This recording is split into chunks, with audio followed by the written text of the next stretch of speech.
పాకిస్తాన్కు నిధుల విడుదలపై IMF 11 కొత్త షరతులు విధించింది. ఈ జూన్లోగా 2026 ఆర్థిక బడ్జెట్కు పార్లమెంటు ఆమోదం తెలపాలని పేర్కొంది. 4 ప్రావిన్స్లో వ్యవసాయ ఆదాయ పన్ను చట్టాలు అమల్లోకి తేవాలని కోరింది. ఇంధన రంగంలో కొత్త నిబంధనలు విధించాలని స్పష్టం చేసింది. 2026 ఫిబ్రవరి 15 నాటికి గ్యాస్ ఛార్జీలు సవరించాలని, విద్యుత్ యూనిట్పై 3 పాయింట్లు ₹21 పరిమితిని తొలగించాలని షరతులు విధించింది. ఇటీవల పాక్కు $1 బిలియన్ రుణం ఇచ్చేందుకు IMF అంగీకారం తెలిపింది. ఈ క్రమంలోనే షరతులు విధించింది.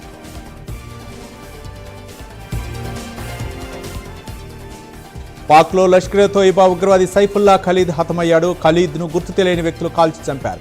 పాక్ సింధు ప్రావిన్స్లో సైఫుల్లా ఖలీద్పై కాల్పులు జరిపారు. నాగ్పూర్, రాంపూర్, బెంగళూరు దాడుల్లో ఖలీద్ హస్తం ఉంది. ఫేక్ ఐడీతో నేపాల్లో సైఫుల్లా ఖలీద్ తలదాచుకున్నాడు. ఇటీవలే సింధ్ ప్రావిన్స్కు ఖలీద్ మకం మార్చాడు.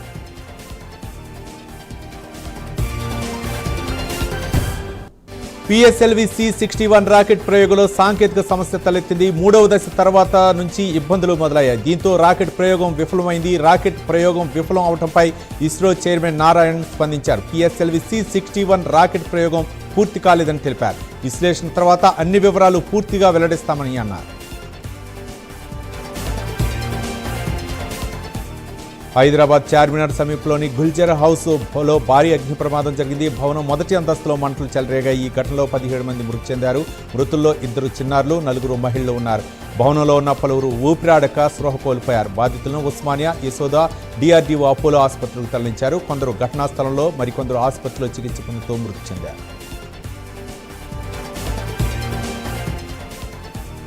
చార్మినార్ గుల్జర్ హౌస్ సమీపంలో జరిగిన అగ్ని ప్రమాద ఘటనపై డిప్యూటీ సీఎం మల్లు భట్టి విక్రమార్క దిగ్భ్రాంతి వ్యక్తం చేశారు. 17 మంది చనిపోవడం బాధాకరమన్నారు. మరోసారి ఇలాంటి ప్రమాదం జరగకుండా కఠిన చర్యలు తీసుకుంటామన్నారు. దీనిపై విచారణకు ఆదేశించామన్నారు. సీఎం రేవంత్ రెడ్డి 5 లక్షల చొప్పున పరిహారం ప్రకటించారని తెలిపారు. మిస్ వరల్డ్ పోటీదారులు తెలంగాణ సెక్రటేరియట్ను సందర్శించారు. తెలంగాణ తల్లి విగ్రహానికి అందాల బాములు పుష్పాంజలి సమర్పించారు. అనంతరం సచివాలయం ముందు ఫోటో సెషన్లో పాల్గొన్నారు. సచివాలయం లోపల మిస్ వరల్డ్ పోటీదారులు పర్యటించారు.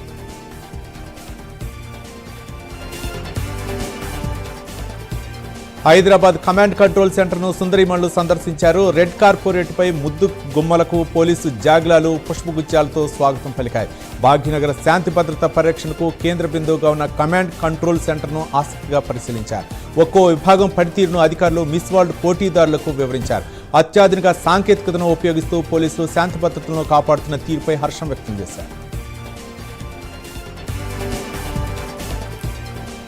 తెలుగు రాష్ట్రాల్లో సినీ ఎగ్జిబిటర్ల కీలక నిర్ణయం తీసుకున్నారు. జూన్ 1 నుంచి సినిమా థియేటర్లు బంద్ చేయాలని నిర్ణయించారు. తెలుగు ఫిల్మ్ ఛాంబర్లో సినీ ఎగ్జిబిటర్ల సంయుక్త సమావేశం జరిగింది. నిర్మాతలు దిల్ రాజ్, సురేష్ బాబు సహా 60 మంది ఎగ్జిబిటర్లు హాజరయ్యారు. అద్దె ప్రాతిపదికన సినిమాలు ప్రదర్శించలేమని ఎగ్జిబిటర్లు తేల్చి చెప్పారు. పర్సెంటేజ్ రూపంలో చెల్లిస్తేనే సినిమాలు ప్రదర్శిస్తామని ఎగ్జిబిటర్లు తీర్మానం చేశారు. నిర్మాతలకు లేఖ రాయాలని సినీ ఎగ్జిబిటర్లు తీర్మానించారు. అగ్ని ప్రమాద ఘటనపై ప్రధాని మోదీ దిగ్భ్రాంతి వ్యక్తం చేశారు. మృతులకు సంతాపం ప్రకటించారు. బాధిత కుటుంబాలకు ప్రగాఢ సానుభూతి తెలిపారు. మృతుల కుటుంబాలకు ₹2 లక్షల, గాయపడ్డ వారికి ₹50,000 పరిహారాన్ని ప్రధాని మోదీ ప్రకటించారు.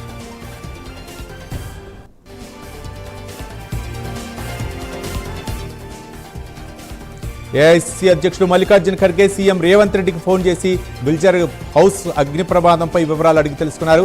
సీఎం రేవంత్ రెడ్డి ఘటనకు సంబంధించి వివరాలను ఖర్గేకు తెలిపారు. అధికారులు, మంత్రులు సహాయక చర్యలను పర్యవేక్షించాలని సీఎం రేవంత్ రెడ్డి ఖర్గేకు వివరించారు.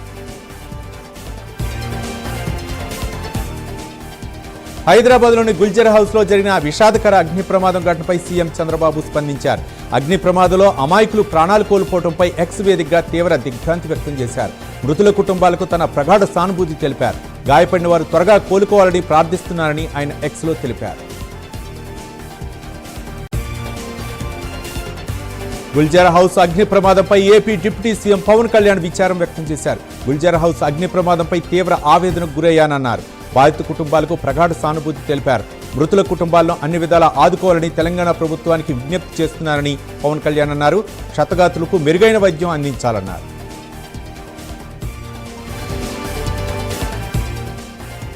పాత బస్తీలో జరిగిన అగ్ని ప్రమాదంపై మాజీ సీఎం కేసీఆర్ దిగ్భ్రాంతి వ్యక్తం చేశారు. గుల్జర్ హౌస్లో జరిగిన అగ్ని ప్రమాదంలో 17 మంది చనిపోవడంతో తీవ్ర సంతాపం ప్రకటించారు. అగ్ని ప్రమాదంలో గాయపడిన వారికి మెరుగైన వైద్య చికిత్స అందించాలన్నారు. అలాగే మృతుల కుటుంబాలకు అండగా నిలబడాలని రాష్ట్ర ప్రభుత్వానికి కేసీఆర్ సూచించారు. భవిష్యత్తులో ఇటువంటి ప్రమాదాలు పునరావృతం కాకుండా నిత్యం అప్రమత్తంగా ఉంటూ తగు ముందస్తు జాగ్రత్తలు తీసుకోవాలన్నారు.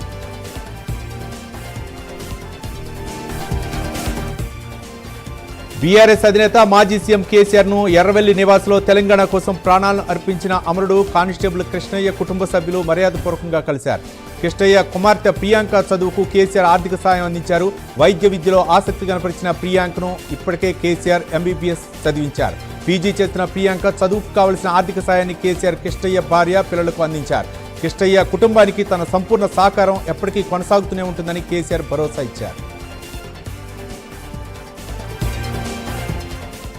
తెలంగాణలో మద్యం ధరలను ప్రభుత్వం పెంచింది. మద్యం ధరలు పెంచుతున్నట్లు దుకాణాలకు ఎక్సైజ్ శాఖ సర్క్యులర్లు పంపింది. క్వార్టర్ మద్యం బాటిల్పై 10 రూపాయలు, హాఫ్ బాటిల్పై 20 రూపాయలు, ఫుల్ బాటిల్పై 40 రూపాయలు పెంచింది. మద్యం రేట్లు పెంచినట్లు ఎక్సైజ్ శాఖ అధికారికంగా ప్రకటించింది. కాళేశ్వరంలో సరస్వతి పుష్కరాల ఏర్పాట్లను జిల్లా కలెక్టర్ రాహుల్ శర్మ పరిశీలించారు. సరస్వతి పుష్కరాలకు వచ్చే భక్తులకు జాయ్ రైడ్ హెలికాప్టర్ ద్వారా త్రివేణి సంగమం, కాళేశ్వరం దేవస్థానం, కాళేశ్వరం చుట్టుపక్కల అడవుల అందాలను వీక్షించడానికి ఏర్పాటు చేసినట్లు కలెక్టర్ రాహుల్ శర్మ తెలిపారు.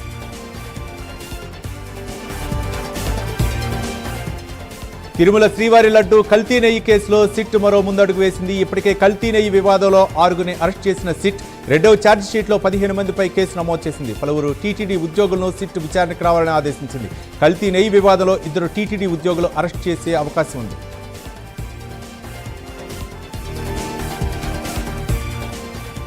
డిప్యూటీ సీఎం పవన్ కళ్యాణ్, మంత్రి నాదెండ్ల మనోహర్కు జీవీఎంసీ కార్పొరేటర్ పీతల మూర్తి యాదవ్ లేఖ రాశారు.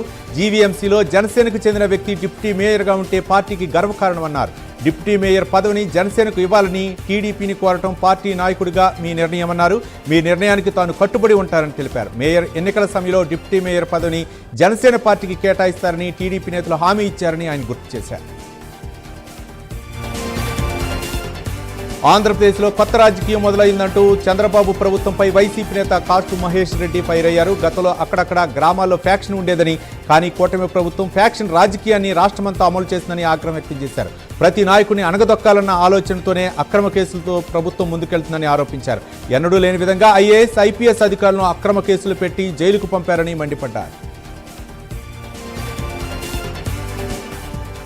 కడప నగరంలో ఉర్దూ స్కూల్ వద్ద కార్పొరేషన్ అధికారులు కూల్చివేసిన షాపులను కడప మాజీ మేయర్ సురేష్ బాబు పరిశీలించారు. కడపలో ఎమ్మెల్యే మాధవిరెడ్డి కక్ష సాధింపు చర్యలకు రోజురోజుకు పెరిగిపోతున్నాయని ఆరోపించారు.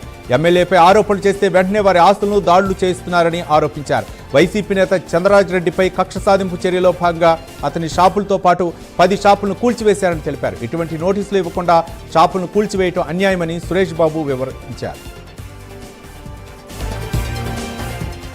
ఆపరేషన్ సింధూర్ విజయవంతమైన సందర్భంగా జవాన్లకు మద్దతుగా తిరుపతిలో తిరంగా ర్యాలీ నిర్వహించారు. ఈ ర్యాలీలో ఎమ్మెల్యే బొజ్జల సుధీర్ రెడ్డి, బీజేపీ నేతలతో పాటు ప్రజలు, కూటమి నేతలు పాల్గొన్నారు. భారత్ మాతాకి జై అంటూ నినాదాలు చేశారు. పాక్పై జవాన్లు చేసిన పోరాటాన్ని ఎమ్మెల్యే కొనియాడారు. పాకిస్తాన్ మరోసారి వక్రబుద్ధిని ప్రదర్శిస్తే దుర్భర పరిస్థితులు ఎదుర్కోవాల్సి వస్తుందన్నారు. తిరుపతిలో ఇంజనీరింగ్ విద్యార్థిపై దాడి ఘటనపై మాజీ సీఎం వైఎస్ జగన్మోహన్ రెడ్డి స్పందించారు. రాష్ట్రంలో దిగజారిపోయిన శాంతి భద్రతకు, దళితులపై తీవ్రమవుతున్న దాడులకు ఈ ఘటన ఓ ఉదాహరణ అంటూ ఎక్స్ వేదికగా స్పందించారు. రాష్ట్రంలో దళితులు, బలహీన వర్గాల వారికి రక్షణ లేకుండా పోయిందని ఆరోపించారు. ఇంజనీరింగ్ విద్యార్థి జేమ్స్పై దాడి ఘటనలో పోలీసు యంత్రాంగం వైఫల్యంతో పాటు రాజకీయ జోక్యంతో కనీసం ఫిర్యాదును కూడా స్వీకరించలేదని పరిస్థితి ఉందని, తిరుపతి ఘటనకు కారకులైన వారిపై చట్ట ప్రకారం చర్యలు తీసుకోవాలని ఆయన డిమాండ్ చేశారు. కాళేశ్వరంలో సరస్వతి పుష్కరాలు కొనసాగుతున్నాయి. ఆదివారం కావడంతో భక్తులు భారీగా తరలి వస్తున్నారు. భక్తుల పుణ్యస్థానాలకు ఎలాంటి ఇబ్బందులు రాకుండా అధికారులు ఏర్పాట్లు చేశారు. ఇవాళ పుష్పగిరి పీఠాధిపతి అభినవ్ ఉద్దండ విద్యాశంకర భారతి మహాస్వామి రానున్నారని అధికారులు తెలిపారు. నిత్య హోమాల్లో భాగంగా అరుణ శ్రీపుత్ర కామేష్టి హోమం చేయనున్నారు. గుల్జార్ హౌస్ అగ్ని ప్రమాద స్థలాన్ని ఎంపీ అసదుద్దీన్ ఓవైసీ పరిశీలించారు. ప్రమాదానికి గల కారణాలను అడిగి తెలుసుకున్నారు. ప్రమాద ఘటనపై విచారం వ్యక్తం చేసిన అసదుద్దీన్ మృతుల కుటుంబాలకు ప్రగాఢ సానుభూతి తెలిపారు.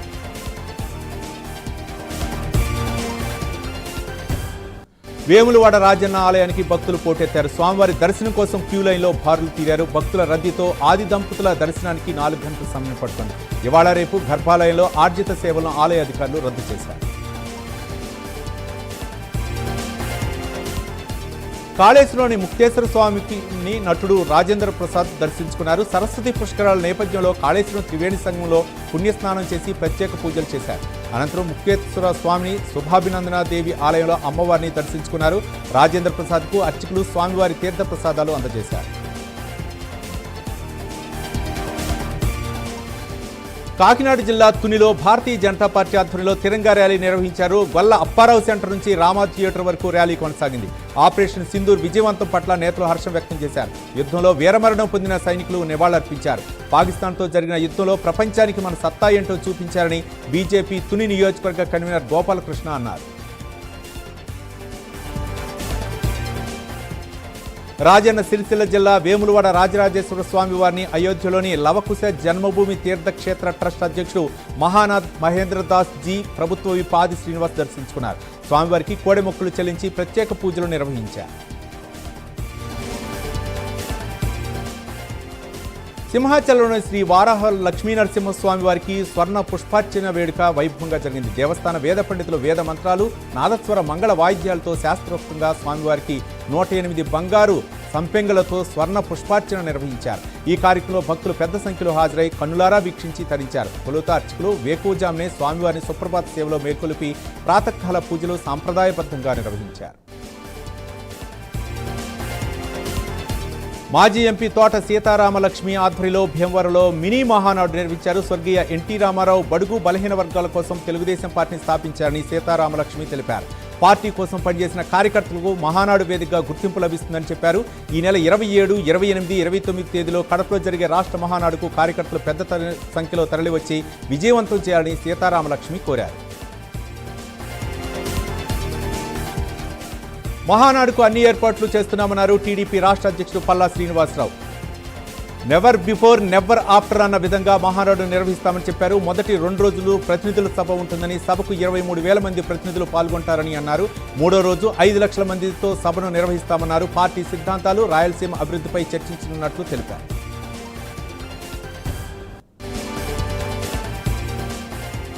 కాకినాడ జిల్లా పెద్దాపురం టీడీపీ కార్యాలయం వద్ద ఎమ్మెల్యే నిమ్మల చిన్నరాజప్ప ఆధ్వర్యంలో మినీ మహానాడు కార్యక్రమం నిర్వహించారు. స్వర్గీయ ఎన్టీఆర్ 1983లో మహానాడు నిర్వహించారని తెలిపారు. అప్పటి నుంచి ప్రతి ఏటా మహానాడు జరుపుకుంటున్నామని చెప్పారు. ఈ నెల 27, 28, 29 తేదీలో కార్యాలయం వద్ద ఎమ్మెల్యే నిమ్మలకాయల చిన్నరాజప్ప ఆధ్వర్యంలో మినీ మహానాడు నిర్వహించారు. స్వర్గీయ ఎన్టీఆర్ 1983లో మహానాడు నిర్వహించారని తెలిపారు. అప్పటి నుంచి ప్రతి ఏటా మహానాడు జరుపుకుంటున్నామని చెప్పారు. ఈ నెల 27, 28 తేదీల్లో కడపలో జరగబోయే మహానాడు కార్యక్రమానికి టీడీపీ నేతలు, కార్యకర్తలు పెద్ద సంఖ్యలో హాజరు కావాలని చినరాజప్ప పిలుపునిచ్చారు. జరగబోయే మహానాడు కార్యక్రమానికి టీడీపీ నేతలు, కార్యకర్తలు పెద్ద సంఖ్యలో హాజరు కావాలని చినరాజప్ప పిలుపునిచ్చారు. కాకినాడ సూర్య కళామందిర్లో మినీ మహానాడును ఘనంగా నిర్వహించారు. మినీ మహానాడులో కార్యకర్తల అభిప్రాయాలను సేకరించామని ఎమ్మెల్యే వనమాడి కొండబాబు తెలిపారు. ప్రభుత్వ పనితీరుపై వారి సలహాలు, సూచనలు పార్టీ అధిష్టానానికి పంపిస్తామని చెప్పారు. మినీ మహానాడు కార్యక్రమంలో టీడీపీ నేతలు, కార్యకర్తలు పెద్ద సంఖ్యలో పాల్గొన్నారు.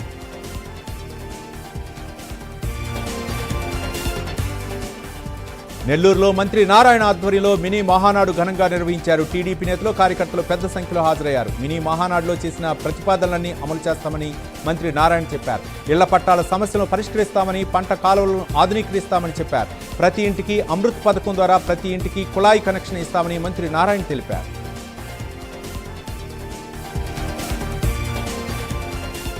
రేపు అన్నవరంలో జరిగే మినీ మహానాడు విజయవంతం చేయాలని ఎమ్మెల్యే సత్యప్రభ టీడీపీ కార్యకర్తలకు పిలుపునిచ్చారు. ఈ నెల 22న కాకినాడలో జరగబోయే జిల్లా మహానాడును విజయవంతం చేయాలని సూచించారు. ఈ నెల 27, 28, 29 తేదీలో కడపలో జరగనున్న రాష్ట్ర మహానాడుకి నియోజకవర్గం నుంచి పెద్ద సంఖ్యలో కార్యకర్తలు తరలి రావాలని ఎమ్మెల్యే సత్యప్రభ కోరారు.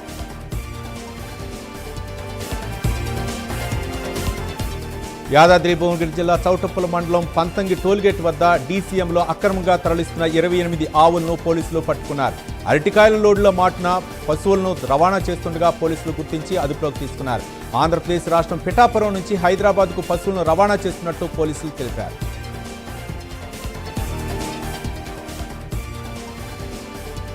కర్నూలు నియోజకవర్గ పరిధిలో తెలుగుదేశం పార్టీ మినీ మహానాడు కార్యక్రమం నిర్వహించారు. కర్నూలు నగరంలో జరిగిన కార్యక్రమంలో మంత్రి టీజీ భరత్ పాల్గొన్నారు. వచ్చే ఏడాదిలో జరిగే స్థానిక సంస్థల ఎన్నికల్లో అన్ని స్థాయిల్లోనూ విజయం సాధించేందుకు అందరూ కృషి చేయాలని మంత్రి టీజీ భరత్ కోరారు. కష్టపడి పనిచేసే వారికే పార్టీ టికెట్లు ఇస్తామని, తాను కూడా ఎంతో కష్టపడి పనిచేసినందుకే టికెట్ ఇచ్చారని తెలిపారు. కర్నూలులో బీసీ భవన్ నిర్మాణానికి ₹1 కోటి ఇస్తానని మంత్రి ప్రకటించారు. కర్నూలు రైతు బజార్లో త్వరలో అన్నా క్యాంటీన్ ఏర్పాటు చేసేందుకు సీఎం చంద్రబాబు అనుమతి ఇచ్చారని తెలిపారు. రాయలసీమలో చాలా ప్రాజెక్టులు వస్తాయని, అందరూ ఓపిక పట్టాలని తెలిపారు. తూర్పుగోదావరి జిల్లా రాజమండ్రి విఎల్ పురం సెంటర్లో కింజార్పు ఎర్రనాయుడు, తాండ్ర పాపారాయుడు విగ్రహాలను ఎమ్మెల్యే ఆదిరెడ్డి శ్రీనివాస్ ఆవిష్కరించారు. ప్రాంతాలు, కులాలకు అతీతంగా ప్రముఖుల విగ్రహాలను రాజమండ్రి నగరంలో నెలకొల్పుతున్నామని ఎమ్మెల్యే అన్నారు. ప్రముఖ నాయకుల గొప్పతనం భవిష్యత్ తరాలకు స్ఫూర్తినిస్తుందన్నారు. కార్యక్రమంలో మాజీ ఎమ్మెల్సీ ఆదిరెడ్డి అప్పారావు, వెలమ సంక్షేమ సంఘం గౌరవ అధ్యక్షుడు చల్లా శంకర్రావు పాల్గొన్నారు.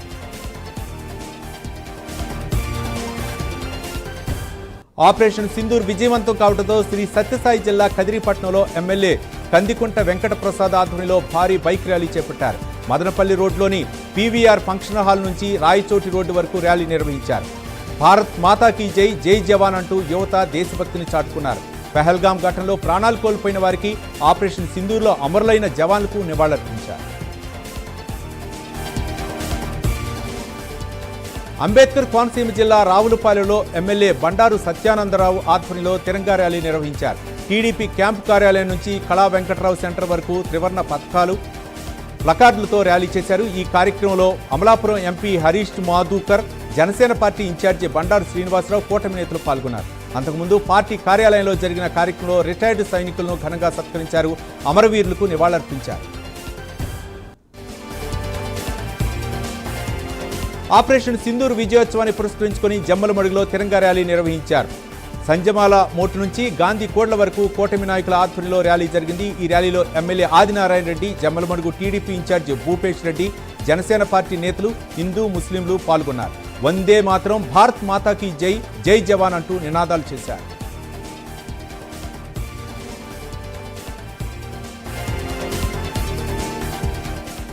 వీర జవాన్ మురళీ నాయక్ మరణం చరిత్రలో నిలిచిపోతుందని మహారాష్ట్ర మంత్రి సంజయ్ రాథోడ్ అన్నారు. శ్రీ సత్యసాయి జిల్లా గోరంట్ల మండలం కల్లితండాకు మహారాష్ట్ర మంత్రి వెళ్లి మురళీ నాయక్ చిత్రపటానికి పూలమాల వేసి నివాళులర్పించారు. మురళీ నాయక్ చేసిన త్యాగానికి నేడు భారతదేశం అంతా మురళీ పేరు వినిపిస్తోందని గుర్తు చేశారు. కేంద్ర ప్రభుత్వం, మహారాష్ట్ర, కర్ణాటక ప్రభుత్వాలు త్వరలో మురళీ నాయక్ కుటుంబానికి సాయం అందజేస్తామని సంజయ్ రాథోడ్ భరోసా ఇచ్చారు. పెద్దపల్లి జిల్లా గోదావరిఖని జవహర్లాల్ నెహ్రూ స్టేడియంలో మెగా జాబ్ మేళా నిర్వహించారు. సింగరేణి సంస్థ సారథ్యంలో నోబెల్ ఎడ్యుకేషన్ పవర్ పాయింట్ సౌజన్యంతో మెగా జాబ్ మేళాను ఏర్పాటు చేసినట్లు ఎమ్మెల్యే రాజ్ ఠాకూర్ తెలిపారు. సుమారు 100 కంపెనీలకు చెందిన ప్రతినిధులు ఉద్యోగాలు కల్పించేందుకు ఇంటర్వ్యూలు నిర్వహిస్తున్నట్లు తెలిపారు. ఈ మెగా జాబ్ మేళాకు భారీ సంఖ్యలో నిరుద్యోగులు హాజరై కంపెనీలు నిర్వహించిన ఇంటర్వ్యూలో పాల్గొన్నారు.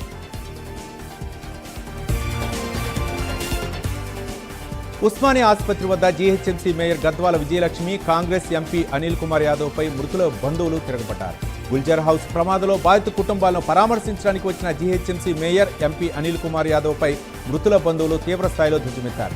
అంబులెన్స్ సమయానికి వస్తే తమ కుటుంబ సభ్యులు బ్రతికేవారని ఆవేదన వ్యక్తం చేశారు. అంబులెన్స్లో కనీసం ఆక్సిజన్ మాస్క్ లేదన్నారు. తాను రేవంత్ రెడ్డికి ఓటు వేసి గెలిపించిన పాపానికి బుద్ధి వంచిందని వారు వాపోయారు.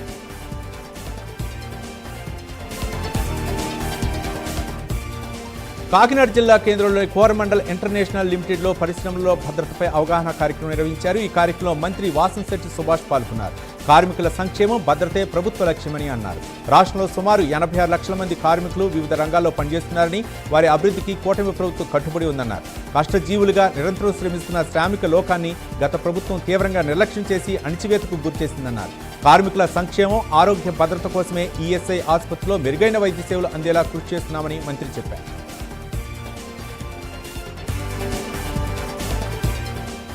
రాష్ట్రంలో కక్ష రాజకీయాలతోనే కూటమి ప్రభుత్వం పాలన సాగుతోందని వైసీపీ నేత మాజీ మంత్రి అనిల్ కుమార్ యాదవ్ మండిపడ్డారు. ప్రజా సంక్షేమం కోసం ప్రభుత్వాన్ని ప్రశ్నిస్తున్న వారందరిపైన కేసులు పెడుతున్నారని విమర్శించారు.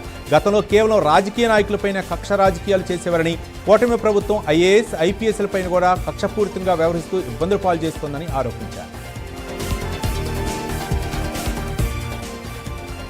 విశాఖలోని గోపాలపట్నంలో ఎమ్మెల్యే ఘనబాబు ఆధ్వర్యంలో తిరంగా ర్యాలీ నిర్వహించారు.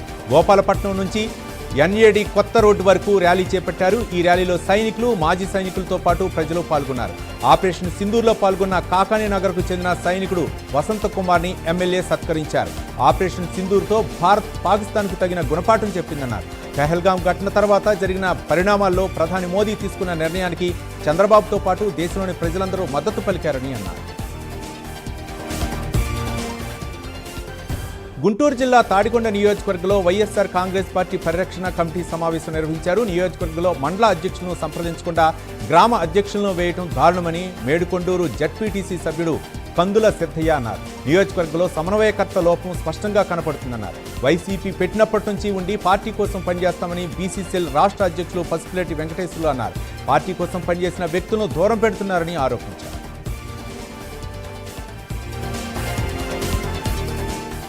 బీఆర్ అంబేద్కర్ కోనసీమ జిల్లా ముమ్మిడివరంలో కూటమి నేతల ఆధ్వర్యంలో తిరంగా ర్యాలీ నిర్వహించారు. ఆపరేషన్ సింధూర్ విజయవంతమైన నేపథ్యంలో భారత ఆర్మీ ధైర్య సాహసాలను కొనియాడుతూ కూటమి నేతలు తిరంగా ర్యాలీలో పాల్గొన్నారు. దేశ రక్షణ కోసం ప్రాణాలు సైతం అర్పించడానికి వెనుకాడిన జవాన్లకు ప్రతి ఒక్కరూ రుణపడి ఉంటామని కూటమి నేతలు అన్నారు.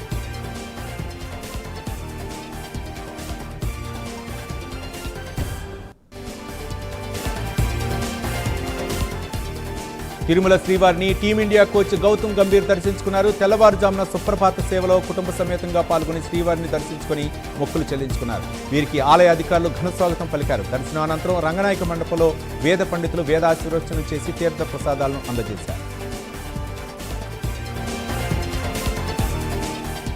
చిత్తూరు జిల్లా కుప్పం మండలం దేవరాజపురంలో విషాదం చోటు చేసుకుంది. ఆడుకుంటూ నీటికుంటలో పడి ముగ్గురు చిన్నారులు మృతి చెందారు. మృతులు గౌతమి, శాలిని, అశ్వినిగా గుర్తించారు. మృతులు ఒకే కుటుంబానికి చెందిన వారుగా గుర్తించారు. పోలీసులు కేసు నమోదు చేసి దర్యాప్తు చేపట్టారు.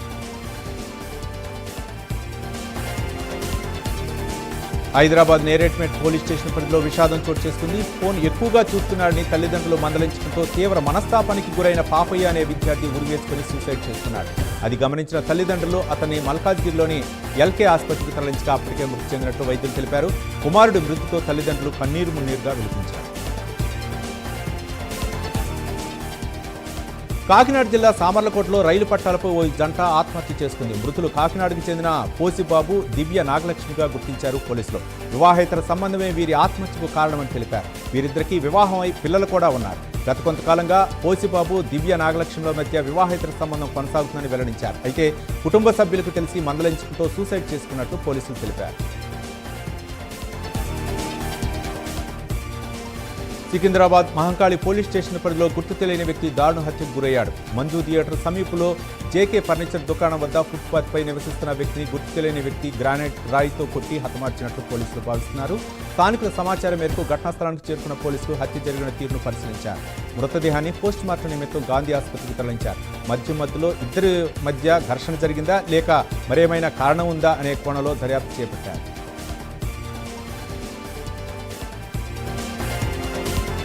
విజయనగరం జిల్లా వెంకటరమణపేటలో దారుణం చోటు చేసుకుంది. ప్రియుడితో కలిసి కన్న తల్లిని హత్య చేసింది ఓ కూతురు. తను ప్రేమించిన వ్యక్తితో పెళ్లికి నిరాకరించిందన్న కోపంతో ప్రియుడితో కలిసి తల్లిని హతమార్చింది. పథకం ప్రకారం రాత్రి తల్లిని ఊరి బయటకు తీసుకువెళ్లగా అప్పటికే అక్కడ స్నేహితులతో కలిసి కాపు కాసిన ప్రియుడు వెంకటలక్ష్మిపై కత్తితో దాడి చేశారు. అనంతరం ఎవరో ఆటోలో వచ్చి తన తల్లి వెంకటలక్ష్మిని ఎత్తుకెళ్లారని కూతురు డ్రామా ఆడింది. అయితే పోలీసులకు అనుమానం వచ్చి ప్రశ్నించగా అసలు విషయం బయటపడింది. అన్నమయ్య జిల్లా పీలేరు మండలం బాలమువారిపల్లిలో విషాదం చోటు చేసుకుంది. బాలమువారిపల్లి వద్ద ప్రమాదవశాత్తు ఓ కారు బావిలో పడింది. ఈ ప్రమాదంలో ముగ్గురు మరణించగా ఇద్దరు సురక్షితంగా బయటపడ్డారు. చింతామణి నుంచి పీలేరుకు మంటపానికి వస్తుండగా ప్రమాదం జరిగింది. ఘటనా స్థలానికి చేరుకున్న పోలీసులు క్రేన్ సహాయంతో కారును బయటకు తీశారు. మృతదేహాలను పోస్టుమార్టం నిమిత్తం పీలేరు ప్రభుత్వ ఆసుపత్రికి తరలించారు.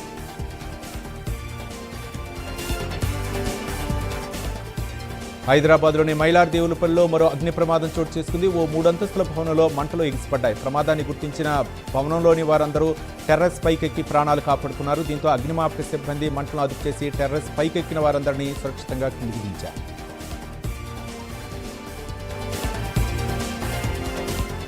నెల్లూరు జిల్లా కొండాపురం మండలంలో రేషన్ బియ్యం మాఫియా రెచ్చిపోయింది. రాత్రి అక్రమంగా తరలిస్తున్న 70 బస్తాల రేషన్ బియ్యం వాహనాన్ని మర్రికుంట గ్రామస్తులు పట్టుకున్నారు.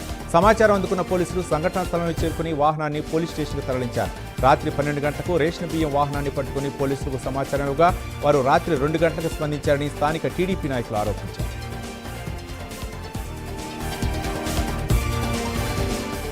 భారీ వర్షానికి అనంతపురం జిల్లా కోనేకల్ మండలం సొల్లాపురం వాగు నీటి ప్రవాహానికి నాగేపల్లి, మాల్యం, సొల్లాపురం గ్రామాలకు రాకపోకలు బందయ్యాయి.